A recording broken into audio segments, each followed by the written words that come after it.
Hey everyone, welcome to today's podcast of traditions and positions. So, here we're gonna dive into the ways families can honor their cultural roots while adapting to modern structures, and they should understand each other. So, this is Hamza, your host. Yeah, and I'm Zahidi. So today's podcast is going to be about families are actually evolving at an incredible pace.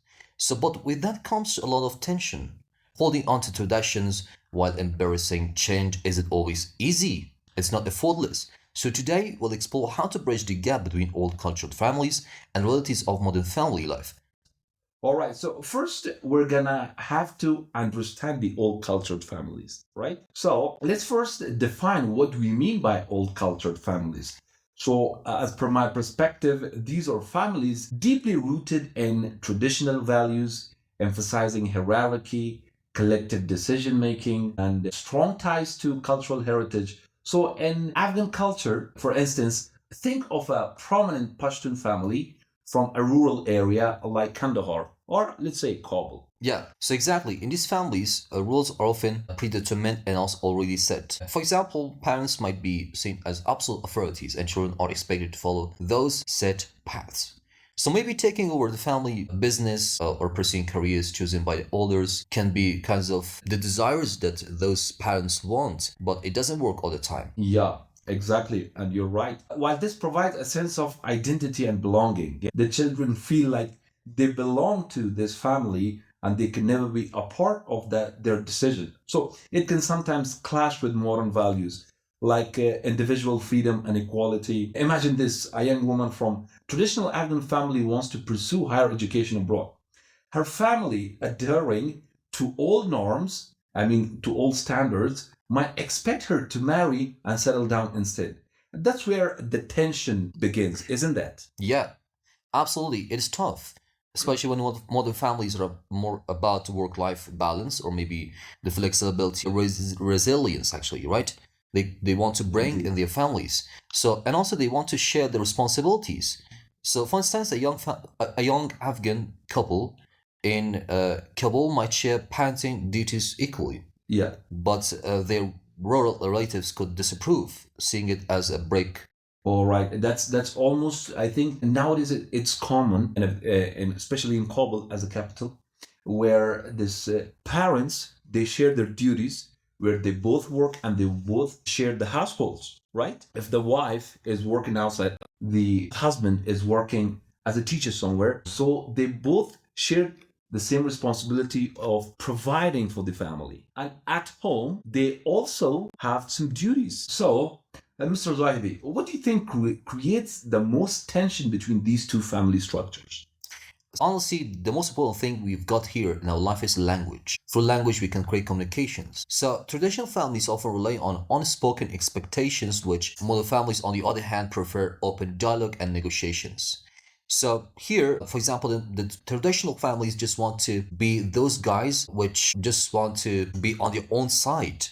But here, when these two approaches collide, it comes to misunderstandings which are inevitable and they can happen all the time. Oh, exactly. That's so true. I agree. Let's take this example. In a traditional family, parents might assume their child will take over the family business without even discussing it. Same thing with the marriage, right? Yeah. The traditional families won't even discuss with their children who are ready to get married. Mm. And they're just, you get up in the morning, you're like, hey, congratulations, you got engaged. How's that possible? You have never knew the person, you have never met the person, you have never seen the person. How can it go? Meanwhile, the child has dreams of becoming a writer, a doctor, a pilot, or something else. So it's a recipe for conflict if no one talks openly. Let's say, what if we bring up the issue like, Dad, Mom, I don't want to get married right now. I have to pursue my career. I want to become a doctor, become an engineer. Let's negotiate. What do you think about that? Isn't this a good idea to communicate openly, as you said? Yeah, they can stand for whatever they want to have in the life. Exactly. For example, you said that education, or maybe it can be about the marriage, right? So it brings kinds of traditional, the generational division, right? So the grandparents might insist on the things that they've already adhered to, uh, follow, and also these are called cultural rituals, right? But the young generations just want to get rid of them, and they just think, oh man, this is not about the past, this is about the present. And today's world, actually, especially in Afghan families, if it comes to arranged marriages, right? So it can have negative consequences because, for example, the boy doesn't like to marry that girl that their family wants, right? But here, the boys want to marry the women, or we can say the girls they love. Here, it can be a difficult spot to navigate. Yeah, and that is so true, exactly. And let's imagine they're gonna blame their parents the whole life. Yeah. Both sides. It doesn't matter. Is it female side or male side? Both are going to blame their families for taking the decisions. Like if you marry a person you have never seen in your life, it could, most of the time, it creates a lot of bad consequences. That brings out again problems. The relationship between the parents and the child gets worse. Now, let's move on to solutions, Mr. Zahidi. Like, how can families resolve these differences? So the first step can be the open communication. So here, somehow the space for the kids is actually kind of tight, and they cannot stand out. They cannot actually open up. They cannot just talk about the thing that they want to have in their life. Here, they can also share their perspectives, their outlooks about the world, about their visions, about their passions, about their interests, about without, or we can say, regardless of the things, they might think that this is a judgment on behalf of their families, and they're kind of they're getting stuck with that point, not to follow, not to pursue. No, man, just go on, open up, and just talk about whatever you want to have in your life. Okay, so families must have that Exactly. safe space for their kids to open up. Exactly. I guess in their kids' minds, the insecurity begins when the parents do not listen. Yeah. Right? The parents do not listen. All right. I know an Afghan family where the parents valued traditional gender roles, but had a daughter who dreamed of becoming a doctor. So they sat down, listened to each other, and came to a compromise. The parents supported her education, and she committed to honoring family traditions in other ways, Mhm. where they can compromise. What were the tradition ways, like practicing in cultural celebrations? So how do you see that example that I just mentioned? But the more we go ahead and rely, the more the things are just getting faded. It means that the traditions are getting faded, and the people are just forgetting their own traditions because they've got just one reason, that we are living in a modern life. We are living in a contemporary era. But that's not just the point, right? Now here, the study that can apply to modernize the people is just to modernize the traditions. It means to just bring both together, right? Through what? For example, during Nowruz, which is actually one of the Afghans' celebrations, which is New Year for them, they can also involve everyone in that point to everyone to take a part, right? In that preparation, folks can talk about the stories, they can share all the things that they've experienced throughout their own life, and the guys can just enjoy that. Or the people who are actually the young people, they And can, as well as I want to add to that point, and the grandparents must talk about their traditional values, their rituals, and let the children know how these values are gonna be helpful. yeah, exactly. They must make it relevant, right? Yeah, truly, I agree with that. Like you said, the idea is to let the children participate in those cultural events and celebrations and share the stories. The grandparents should share the stories of their traditions, of their times of lives, of their experiences.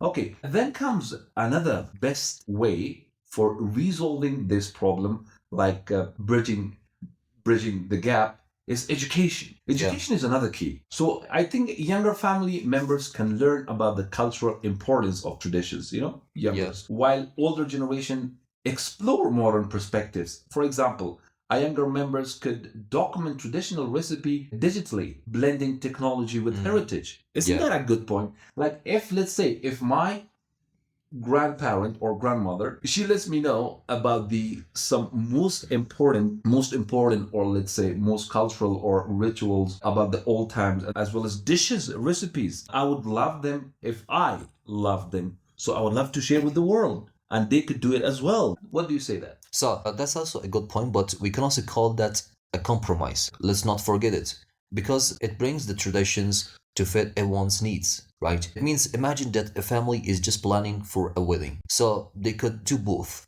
It means honor their cultural rituals or ceremonies or their own beliefs while managing finances through modern tools like online budgeting apps. It means they can also modernize the way they just want to plan for their wedding, right? So it's about what? Respecting both worlds. That's it. I mean, respecting both side ideas. Yeah. Yeah, both side. Well, they say respect is not given, it's earned. So how do you earn it? The way you behave, the way you communicate, the way you both sides compromise in some situations, and you have to, like, you have given a best example, like, let's say in weddings, we can also follow the old rituals or the traditional rituals, and also the youngsters could give some modern tools, like, as you said, online budgeting apps, right? Yeah. They can budget. But in Afghanistan, expenses in the weddings or just from the one side, the male side, Yeah. the boy side, which again brings a lot of tensions brings up. So I would like to suggest to everybody that let's participate. Let's participate in these expenses together. Where in that case there will be more marriages. Like, not today, we have less marriages, which has reduced exponentially in these years, right? So let's get to real life examples. So, do you have any examples of families successfully navigating this transition? Yeah, definitely. Actually, a friend of mine comes from a traditional African family. They were initially against her moving out before marriage, right? But after she explained her career goals and independence, they came around now. So they even celebrate her achievements in ways they never did before. Why? Because they just wanted to let her go and experience it, and they will decide based on its consequences and also results that were actually working out and it was positive. Yeah, indeed. That's an amazing example. I really love that. So, as well as I would like to share an example. So, I know a family that merged traditional and modern parenting. They teach their kids to respect elders, but also encourage them to ask questions and explore. Especially, especially in old cultures, it is not right for the kids to ask lots of questions, and the parents, or like, they won't even answer some Yeah. of them if you ask a lot of questions. So then they say, behave yourself. That's so this family that I'm giving an example is really like a family. They teach their kids to respect elders, and also they encourage them to ask questions and explore. So definitely, so it's created a nurturing environment that blends the best of both worlds, as you said before. Yeah. Right. So bringing the gap between old culture families and modern structure, sorry, isn't easy, but it's definitely possible with patience and understanding. What is? Yeah, and also at the end of the day, don't forget that families are just about love and connection. Whether traditional or modern, the goal is just to support each other and grow together. Indeed, everybody in this life has one chance to live. So you won't get this chance, nor your parents, nor grandparents. So let's share love, understanding. Let's compromise sometimes. Let's not forget that we will not be in this earth for the next time. That is very hard to think about. If you just think about that, the moment that goes on right now won't be coming after a second. Yeah. And then that's like, boom, that's gone. Just imagine if it's up to you how you want to spend this. So remember, as Mr. Zahidi said, that family is all about love and connection. Yeah, support each other, support each other's goals. It doesn't matter if you don't like them. That is what I can finally say. So, guys, thanks for tuning into the traditions and transitions. And until next time, from my side, take care. Yeah, until next time, take care and cherish your family, and no matter how it's structured.